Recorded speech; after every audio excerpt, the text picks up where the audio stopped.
आज हमारा टॉपिक रहेगा कि कौन से पदार्थ हैं जो किसी जलीय विलयन में विद्युत धारा का प्रवाह करते हैं। ठीक है ना। तो वैसे तो टॉपिक का नाम है क्या सभी अम्ल और क्षार में समानता होती है। तो देखिए आप सभी को पता है कि अगर हमसे क्वेश्चन कई बार पूछा भी जाता है, क्वेश्चन आपसे पूछा जाएगा कि आपके पास ग्लूकोज है, आपके पास ग्लूकोज है, एथिल एल्कोहल है, आपको दिया गया है एथिल एल्कोहल, आपको दिया गया है सल्फ्यूरिक एसिड, सल्फ्यूरिक अम्ल, हाँ जी, आपको दिया गया है हाइड्रोक्लोरिक अम्ल,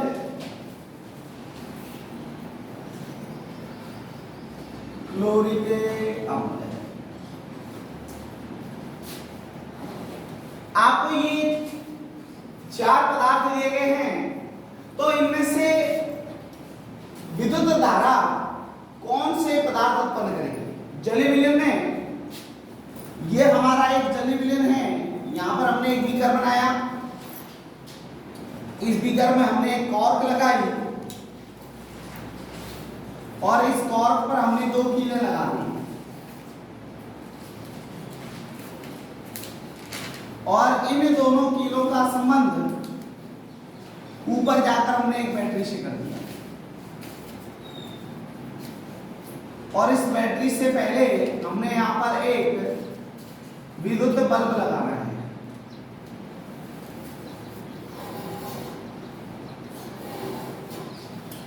आपको इतना करना है, एक विद्युत बल्ब, एक बैटरी और की। अब आपने क्या किया, इस पर आपने जलीय विलयन भर दिया।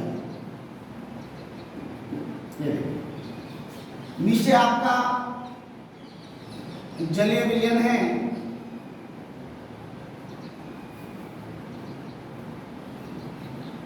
जो विद्युत उदासीन है, जो क्या है विद्युत का उदासीन है। अब देखिए आपने क्या किया, आपने इसमें सबसे पहले ग्लूकोज डाला, तो आपने देखा कि जब आपने इसमें ग्लूकोज डाला उस दौरान इस विद्युत बल्ब में क्या हुआ, ये विद्युत बल्ब है, क्या नहीं हुआ, ये विद्युत उत्पन्न नहीं कर रहा है, अर्थात इस पर कोई प्रतिक्रिया नहीं हुई, इस विद्युत बल्ब पर कोई प्रतिक्रिया नहीं हुई।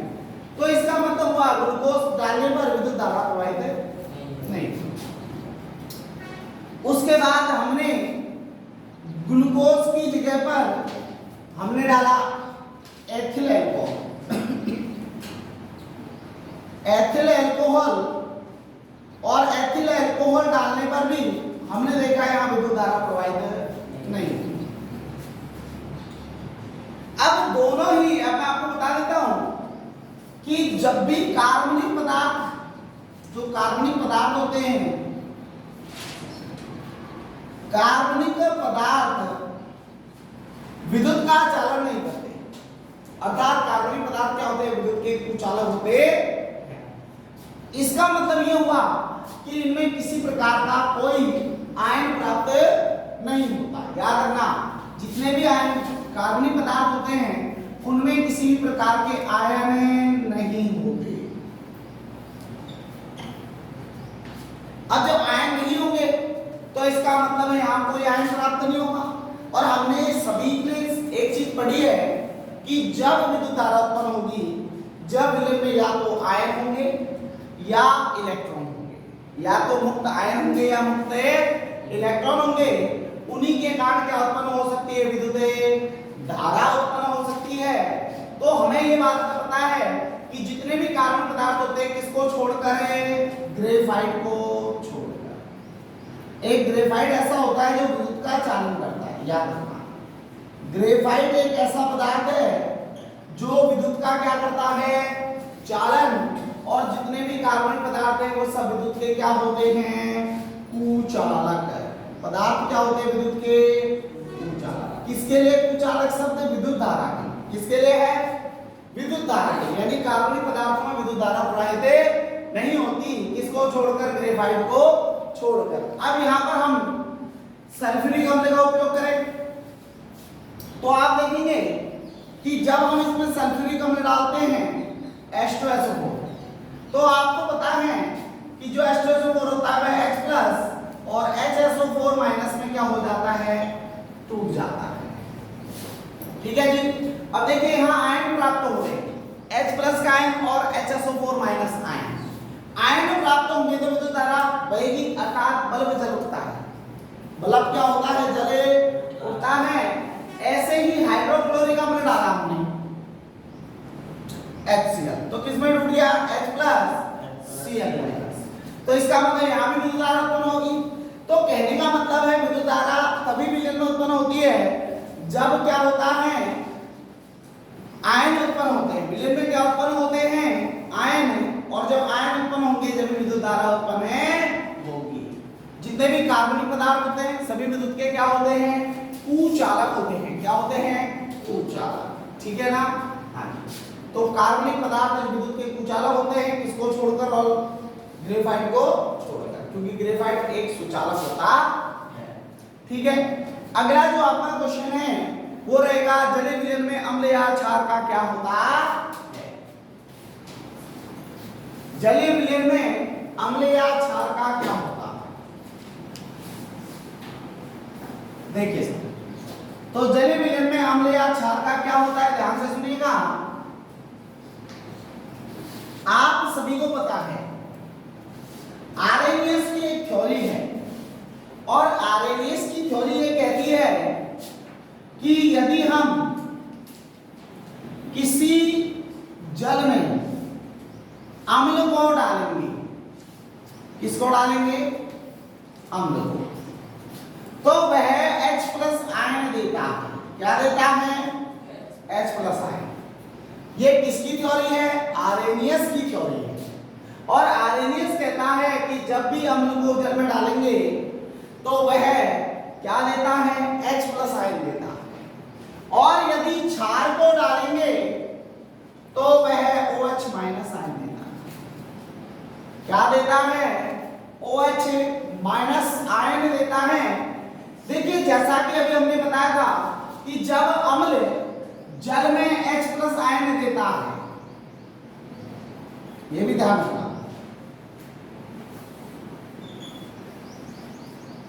तो आपको पता है कि जल की प्रवृत्ति होती है इलेक्ट्रॉनों पर, यानी ऑक्सीजन पर इलेक्ट्रॉन होने के कारण यह एक क्या होता है? लुईस क्षार होता है। क्या होता है? लुईस क्षार। याद रखना बेटा, जिसके ऊपर एकांक इलेक्ट्रॉन के रूप में, यानी ये मुक्त इलेक्ट्रॉन दिखाई देंगे, वो सदैव क्षार होगा। क्या होगा? सदैव क्षार। लेकिन जल में दोनों प्रवृत्ति होती है, H+ आयन देने की, है ना, इसलिए वह अम्ल भी होता है और वह क्षार भी हो सकता है, इसलिए उदासीन मानते हैं जल को। तो ये क्या करता है? देखिए क्षार का काम होता है वह अपने इलेक्ट्रॉनों को दान करता है। क्षार का कार्य क्या होता है? वह अपने इलेक्ट्रॉनों का दान करता है। तो लुईस ने यही बात कही थी कि जो अपने इलेक्ट्रॉन देते हैं वह क्षार हैं और जो अपने इलेक्ट्रॉनों को लेते हैं वह अम्ल है। तो यहाँ पर देखिए हाइड्रोनियम आयन बन जाएगा। कौन सा आयन बन जाएगा? हाइड्रोनियम आयन बन जाएगा। कौन सा आयन बनेगा? Hydronium ion. इस हाइड्रोनियम आयन की प्रेजेंस में ये हम बोलते हैं कि कोई भी अम्ल जो होता है वो जल में H+ आयन देता है। अब ध्यान से सुनना, इसके कहने का अर्थ मैं आपको इसलिए बता रहा हूं कि यदि आप किसी लिटमस पत्र को अम्ल के संपर्क में ले जाओ, इसके संपर्क में ले जाओ, या आपके में परीक्षण है कि देखिए आपने नीचे एक अम्ल है, ठीक है ना, इसमें आपने अम्ल से भिगाया हुआ एक लिटमस पत्र है, ठीक है। तो इस लिटमस पत्र को आप कहां लेंगे? देखिए यहां पर आपके क्रियाकलाप में लिखा भी है कि आप एक प्रणाली में कुछ मात्रा में शांत सल्फ्यूरिक अम्ल डालें और क्या निकास नली से कोई गैस बाहर आ रही है, यदि इस प्रकार उत्सर्जित गैस में सूखे और नम लिटमस पत्र की द्वारा जांचे करें। तो देखो मैं आपको एक चीज बताता हूं, आपके पास मान के चलिए एक परत नली है, ये आपका क्रियाकलाप में है, इसको हमने हाथ से पकड़कर इसमें सल्फ्यूरिक अम्ल भर दिया या HCl गैस भर दी, हाइड्रोक्लोरिक, क्या भर लिया? हाइड्रोक्लोरिक है। अब हम इसको नीचे से हीट कर रहे हैं, ऊपर हमारा जो लिटमस पत्र हम ले गए हैं ये सूखा हुआ लिटमस पत्र, ड्राई। कैसा लिटमस पत्र है? सूखा लिटमस पत्र। अब देखो सूखे लिटमस पत्र को शुष्क लिख देते वो अच्छा रहेगा, शुष्क लिटमस पत्र। अब देखिए जब हाइड्रोक्लोरिक गैस इसके संपर्क में आएगी जी, तो सूखा है, तो सूखा है तो इस प्रिंटर पत्र पर कोई प्रभाव नहीं पड़ेगा, कोई प्रभाव नहीं पड़ेगा।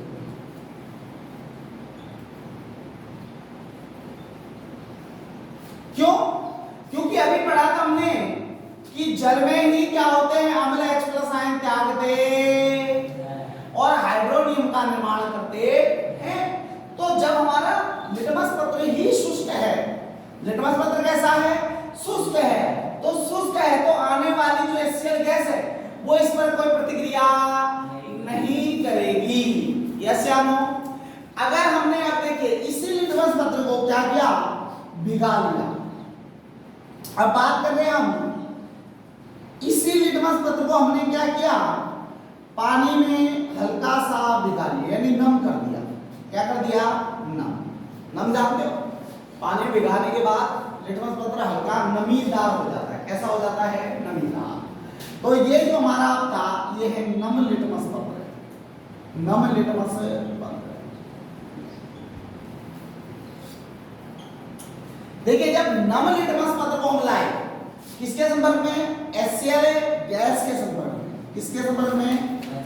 HCl गैस के संपर्क में जब लाए तो हमने देखा कि जो हमारा लिटमस पत्र है वो कैसे रंग का हो गया? लाल रंग का हो गया, अर्थात इसमें परिवर्तन हुआ। कैसे रंग का हो गया? लाल। तो हमें पता लग गया कि यहाँ पर HCl गैस किसमें? जल में, यानी नमी की उपस्थिति में क्या दे रही है? H+ आयन दे रही है। क्या दे रही है? H+। यहाँ आर्गेनियस की थ्योरी सिद्ध होती है, ठीक है, जो आप पढ़ते थे। हाँ जी, ऐसे ही अगर हम शुष्क लिटमस पत्र ले जाएं किसी क्षार के संपर्क में उसे गर्म करें तो ये ऊपर वाला लिटमस पत्र क्या नहीं हो पाएगा? नीला नहीं हो पाएगा। लेकिन अगर नम लिटमस पत्र अगर हम वहां ले जाते हैं तो वह कैसा हो जाएगा? नीला हो जाएगा। तो इसका मतलब आपको पता लग गया कि हाँ जी। एक बात और,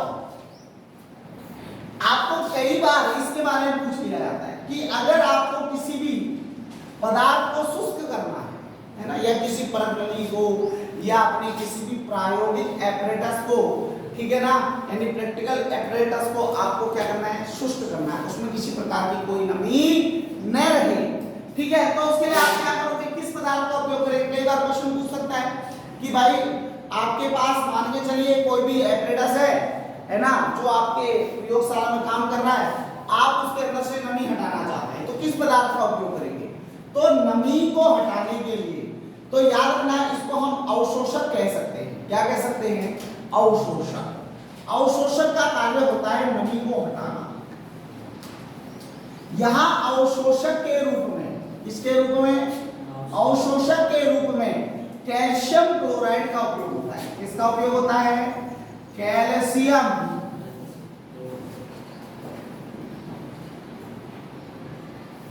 क्लोराइड। किसका यूज होता है? Calcium chloride. यस या नो? तो याद रखना कि कभी भी अगर अवशोषक की बात करें तो आप लिख देंगे वहां पर कैल्शियम क्लोराइड। क्या हो जाएगा? Calcium chloride. ठीक है जी, यस या नो? तो आपके सामने मैंने ये चीज बता दी कि कोई भी अम्ल या क्षार अगर जल में डाले जाए तो वह H+ या OH आयन देंगे, और H और OH आयन का पता हम इस प्रयोग द्वारा कर सकते हैं कि ये वास्तविकता में ऐसा है या नहीं है। देखिए हमने पहले शुष्क लिया था, है ना, HCl गैस ली, तो हमने देखा कि फिल्टर पत्थर पर कोई प्रभाव नहीं पड़ा। फिर हमने उसको नम कर लिया, नम करने के बाद दोबारा टेस्ट किया तो हमने देखा वह लाल रंग का हो गया। इसका मतलब हुआ कि अम्ल या क्षार नमी में क्या देते हैं, अपना प्रभाव प्रदर्शित करते हैं, अर्थात लिटमस के रंग को परिवर्तित कर देते हैं। आगे बात आती है कि भाई तनुकरण किसे कहते हैं, या आपसे कई बार आप प्रयोगशाला के अंदर हो और प्रयोगशाला के अंदर आपसे कहा गया है कि बेटा कि आपको सांद्र अम्ल दिए जाते हैं और उन्हें आपको तनुकृत करना है। सबसे पहले ये जरूरी समझना है कि अगर हमें सांद्र अम्ल दिए जाएं और उन्हें तनुकृत करना पड़े तो हम क्या करेंगे, ये हमें पता होना चाहिए। कई बार देखिए आप प्रयोगशाला के अंदर खड़े होते हैं और आपको सांद्र सल्फ्यूरिक अम्ल या कोई भी अम्ल मान लीजिए और वो आपको दिया जाता है सांद्र सल्फ्यूरिक अम्ल, और आपसे कहा जाता है इसे कन्वर्ट कीजिए, अर्थात इसे तनु सल्फ्यूरिक अम्ल बनाइए। तो देखिए इसके लिए एक प्रोसेस होता है और वो प्रोसेस क्या होगा वो हमें समझना है। प्रोसेस ये है कि आप सबसे पहले एक देखिए अपने यहाँ पर एक कांच का एपरेटस होता है। कांच का क्या होता है, एपरेटस होता है जिसमें हम सांद्र से क्या बनाते हैं, तनु अम्ल बनाते हैं। ठीक है, कोई भी सांद्र अम्ल हमारे पास होता है और तनु हम बना सकते हैं। ठीक है, उनकी एक अलग अलग कैपेसिटी के अंदर, जल के अंदर उनकी अलग अलग कैपेसिटी को घोलकर हम क्या बनाते हैं, तनु अम्ल बनाते हैं। तो कांच का ही एपरेटस आप यूज करते हैं। कई बार आप सोचते भी होंगे कि प्रयोगशाला के अंदर और धातु का यूज क्यों नहीं होता, प्लास्टिक यूज क्यों नहीं होती, केवल कांच ही यूज होता है। रीजन क्या है केमिस्ट्री में? तो देखिए बेटा केमिस्ट्री में अम्ल और क्षार होते हैं। क्या होते हैं, अम्ल और आपको पता है अम्ल और क्षार लगभग सभी धातुओं से क्रिया करते हैं और कई अम्ल इतने ज्यादा प्रबल होते हैं कि वह प्लास्टिक जैसे को क्या कर सकते हैं, पिघला सकते हैं। तो इसलिए कांच का उपयोग करते हैं क्योंकि कांच ताप को सह भी सकता है। ठीक है, क्योंकि हमारे जो लैब के अंदर कांच होते हैं उन्हें बोरेक्स कांच बोला जाता है। ठीक है, एक नॉर्मल कांच से बोरेक्स कांच की क्षमता ज्यादा होती है। ठीक है ना, क्योंकि वो तापांतर को सह सकता है। ठीक है, तो आपने कई बार ये चीज फील किया होगा कि हम कांच के एपरेटस देखते हैं, कांच के एपरेटस देखते हैं क्योंकि कांच जो होता है वो किसी से क्रिया नहीं करता। ठीक है ना, तो इसलिए हम कांच का यूज करते हैं। तो हमने कांच का एक पात्र लिया। अब देखो यदि हम इसके अंदर अम्ल डाल देंगे, ध्यान से सुनना, यदि हम इसमें अम्ल डाल देंगे, ठीक है, और ऊपर से डाल देंगे जल, ऊपर से डाल देंगे जल, तो हमारा ये प्रोसेस रॉन्ग है। हमारी ये जो प्रक्रिया है ये गलत है। क्यों है, अब सुनना।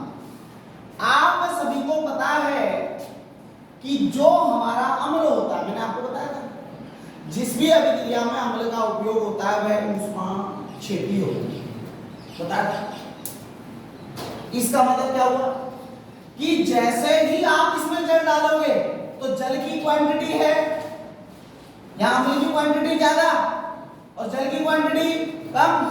जैसे ही आप जल डालोगे अम्ल के अंदर तो अम्ल क्या करेगा, यहां से बहुत ज्यादा ऊष्मा या ऊर्जा क्या करेगा, उत्पन्न करेगा, और इस ऊष्मा के कारण हमारा पात्र क्या हो जाएगा, क्योंकि ऊष्माक्षेपी है। अब जब ये पात्र ज्यादा गर्म हो जाएगा तो कांच का है, ताप को सहे और टूटे और आप जल जाओगे। आप क्या हो जाओगे, जल जाओगे। लेकिन आपने प्रोसेस कर दिया उल्टा। अब सही प्रोसेस क्या है, अम्ल तो होना चाहिए, अम्ल कहां होना चाहिए, अर्थात नीचे किसकी मात्रा होनी चाहिए, जल की। अब ध्यान से सुनो, जब हम अम्ल को, यहां जल की क्वांटिटी ज्यादा है और अम्ल को हम धीरे धीरे करके डालेंगे। कैसे करके डालेंगे? और नीचे जल को भी हिलाते रहेंगे, जल को हिलाते हुए धीरे धीरे अम्ल को मिलाते, और जब अम्ल को मिलाएंगे तो देखो जल गर्म हुआ, जल गर्म होते हम जैसे उसको हिलाएंगे तो हिलाने का प्रोसेस क्या है? इसलिए है कि एक जगह पर पात्र गर्म ना हो, और जब हम उसे हिलाएंगे तो ऊष्मा सारे जल में फैले जाएगी, जिसके कारण हमारा पात्र ज्यादा गर्म नहीं हो पाएगा और हमारा अम्ल भी क्या हो जाएगा? तनु हो जाएगा। बात समझ आ गई? हमारा अम्ल भी क्या हो जाएगा? तनु हो जाएगा। तो इसका मतलब आपकी समझ में आ गई होगी कि हमें तनुकरण करते समय क्या करना, यस हम तनुकरण करते समय हमें क्या करना चाहिए, इस बात का आपको पता चले गया। ठीक है ना? हाँ।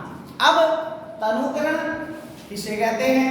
तो देखिए अम्ल या क्षार, आपने जो भी लिया, अम्ल या क्षार आपने जो भी लिया, उस जल के अंदर अम्ल या क्षार को जल में मिलाने पर, अम्ल या क्षार को जल में मिलाने पर उसके H+ और OH आयन, उसके H+ और के प्रति इकाई आयतन में कमी होगी। क्या होगी? कमी। अब एक बात बताओ, प्रबल ज्यादा H+ आयन रखेगा या तनु ज्यादा H+ आयन रखेगा? प्रबल वाला, क्योंकि भाई देखो अम्ल की प्रबलता किससे है? H+ आयनों से। अम्ल की प्रबलता किससे है? जब H+ आयन जितने ज्यादा जिसके अंदर होंगे, जो H+ आयन जितने ज्यादा दे सकेगा, अम्ल के अंदर वितरित कर सकेगा, वह प्रबल होगा। और OH कौन सा होगा? जो ज्यादा OH आयन दे सकता है। तो हम क्या लिख सकते हैं? जब किसी क्षार या अम्ल को, जब किसी क्षार या अम्ल को जल में मिलाने पर H+ और OH- का प्रति इकाई आयतन में क्या हो जाए? कमी हो जाए। कहने का मतलब है जितना पहले H+ आयन थे, अब देखो आयतन बढ़ेगा, आयतन क्या होगा? बढ़ेगा। तनुकरण करते समय आयतन बढ़ता है, किसका? जल का, है ना? या मान के चलो विलयन का, जिसको हम तनुकरण कर रहे हैं, उसका आयतन तो बढ़ेगा, लेकिन उसमें H+ आयनों की संख्या क्या हो जाएगी? कम। अब एक बात बताओ, मैं एक उदाहरण देता हूँ छोटा सा, जिससे आप अच्छी तरह समझेंगे, क्योंकि आपने अम्ल टेस्ट नहीं किया। तो आप क्या करें कि सबसे पहले आप एक कप लीजिएगा, उस कप में पानी भरकर 1 चम्मच चीनी डाल दीजिए। समझ में आ गई? उसको बढ़िया तरह से आप उसको घोल लीजिए। घुल गई? अब ये आपका सांद्र विलयन तैयार हो गया, एक बात हो गया। अब आपने क्या किया? उस कप को दूसरे किसी गिलास में डाल दिया और अब आप उसमें पानी की मात्रा मिला रहे हैं। अब आप उसमें जब जल की मात्रा मिला रहे हैं तो बताओ मिठास ज्यादा होगी या कम? कम होगी, क्योंकि आप कहोगे सर प्रति इकाई आयतन में चीनी की मात्रा में कमी आ रही है। ऐसे ही जब आप अम्ल में क्या मिलाओगे? जल मिलाओगे, तो उसके अंदर किसकी क्या है? H+ ion. क्षार है तो OH आयन, उनके आयतन में क्या होगा? प्रति इकाई आयतन में क्या आएगी? कमी आएगी। तो समझ में आ गई होगी। तो तनुकरण का मतलब क्या होता है? समझ में आ गई ना? कि जब किसी भी अम्ल या क्षार को किसमें मिलाया जाता है बेटा? जल में मिलाया जाता है, तो उनके H+ और OH आयनों की सांद्रता में प्रति इकाई आयतन में क्या हो जाती है? कमी हो जाती है। समझ आ गया? विद एग्जांपल मैंने आपको बता दिया इस बात को। हाँ जी, तो आगे चलते हैं। अम्ल और क्षारक विलयन में कितने प्रबल होते हैं? अब ध्यान से सुनना। अगली जो हमारी हेडिंग रहेगी वो ये रहेगी कि अम्ल और क्षारक जल में कितने। अब देखो प्रबल अम्ल मैंने आपको बता दिया, जिसमें H+ आयनों की संख्या अधिक है वह प्रबल अम्ल है, जिसमें कम है वह दुर्बल अम्ल है। ऐसी प्रबल क्षार कौन सा है? जिसमें OH आयनों की संख्या ज्यादा है वह क्या है? प्रबल क्षार है। जिसमें कम है वह दुर्बल क्षार है। इसके बाद आपके मान पर आता है pH किसे कहते हैं? सबसे बड़ी बात है, ठीक है? pH स्केल पढ़ेंगे, pH पढ़ेंगे। हम क्या पढ़ेंगे यहाँ से पीएच और पीएच इसके। अब सबसे पहले हमसे पूछा है पीएच होती क्या है, तो आप क्या कहोगे, देखिए ध्यान से सुनिएगा। पीएच होती है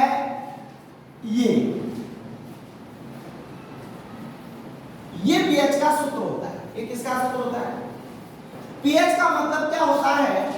पीएच का मतलब होता है power of hydrogen ion, power of hydrogen ion.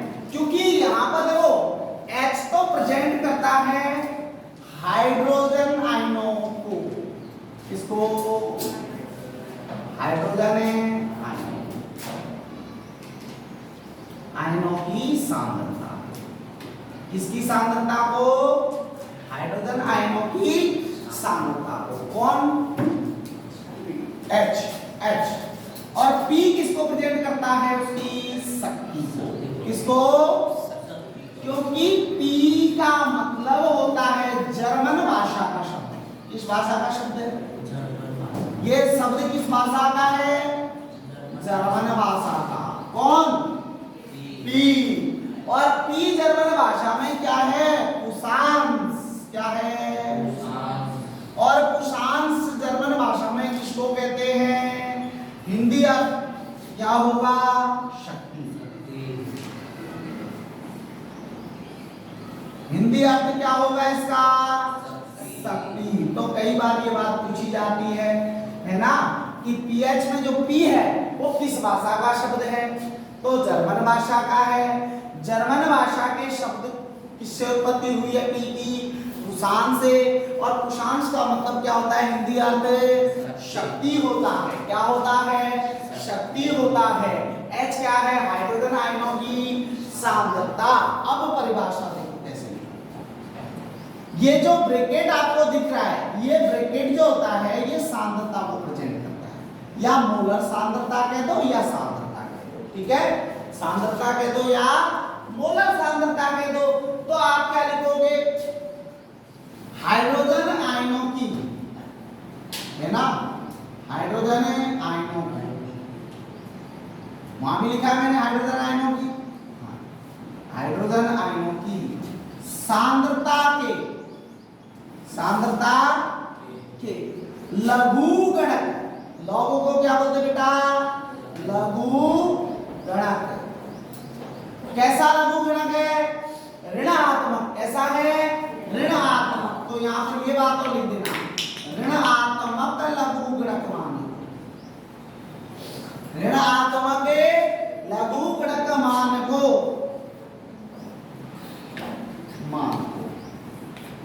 क्या कहते हैं? पीएच कहते हैं। क्या कहते हैं? पीएच कहते हैं। तो आपके बात समझ में आ गई होगी पीएच किसे कहते हैं? हाइड्रोजन आयनों की सांद्रता के ऋणात्मक लघुगणक मान को पीएच कहते हैं। और किसी भी चीज की पीएच निकालनी हो तो हमारे पास सूत्र क्या है? पीएच बराबर माइनस लॉग और ब्रैकेट के अंदर H प्लस आयन, जो किसको प्रेजेंट करता है? सांद्रता को प्रदर्शित करता है। यस या नो?